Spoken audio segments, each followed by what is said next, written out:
கார்த்திகை தீபம் சீரியலோட சூப்பரான ப்ரோமோ வெளியாகியிருக்கு. அந்த ஒரு ப்ரோமோவில் என்ன நடக்க போகுது அப்படிங்கிறதான் இந்த வீடியோவில் நம்ம பார்க்க போகிறோங்க.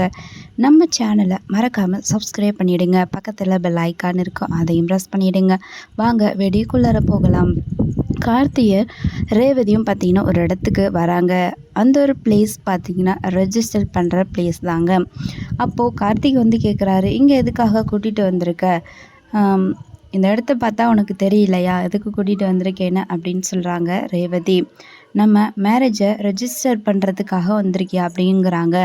ஆமாம், நான் வந்து இன்னும் கொஞ்ச நாளைக்கு ரொம்ப நிம்மதியாக சந்தோஷமாக இருக்கணும்னு நினைக்கிறேன்.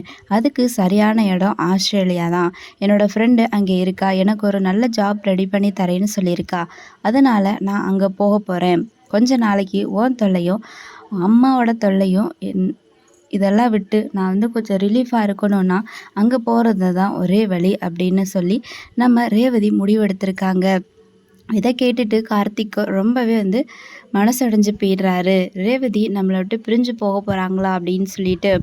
ஸோ நம்ம கார்த்திக்கை விட்டு ரேவதி பிரிஞ்சு போவாங்களா, இல்லை அதுக்கு முன்னாடி ஏதாவது ஒன்று நடந்து அவங்க ஆஸ்திரேலியா போகிறது கட் ஆகுமா அப்படிங்கிறத வெயிட் பண்ணி பார்க்கலாங்க. அதுக்கப்புறம் அவங்களுடைய ரெஜிஸ்டர் பண்ண அந்த ஒரு ஸ்லிப் அதுக்கப்புறம் எல்லாமே வந்து கொடுக்குறாங்க, ப்ரூஃப் எல்லாமே ஆஸ்திரேலியா போகிறதுக்காக.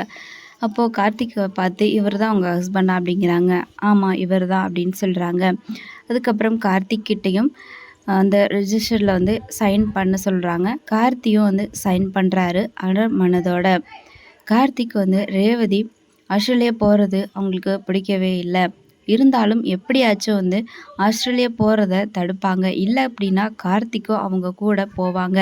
என்ன நடக்கும்னு நம்ம வெயிட் பண்ணி பார்க்கலாங்க. இந்த வீடியோ உங்களுக்கு